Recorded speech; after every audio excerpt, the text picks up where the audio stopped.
மழை வேற பேர் மாதிரி இருக்கு. ஸோ ஆஹா வந்துட்டியா? சீக்கிரம் போயிட்டு குளிச்சுட்டு சாப்பிட்டு வந்துரு.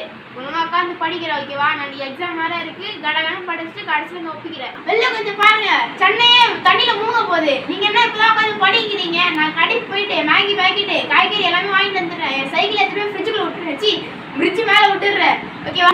மேல குட்டாலாம் எடுத்துட்டு போய் ஃபுல்லா தண்ணி முடிச்சிருந்தீங்க. கரண்ட்லாம் எல்லாத்தையும் பத்திரமா வச்சுக்கோங்க. ஃபோன் எல்லாம் சார்ஜ் போட்டுருங்க, பவர் பேங்க் எல்லாம் சார்ஜ் போட்டுருங்க. நான் டக்குன்னு போயிட்டு எல்லா வேலையும் முடிச்சுட்டு வந்துடுறேன். இல்லாடி இவ மூச்சாவுக்கே டக்கு கொடுப்பாங்க போல. இவன் பேசுறதை பார்த்து எனக்கு மூச்சு வாங்குறது நெஞ்சு படபடப்பா இருக்கு. எதுக்கும் நியூஸை பார்த்து வைப்போம்.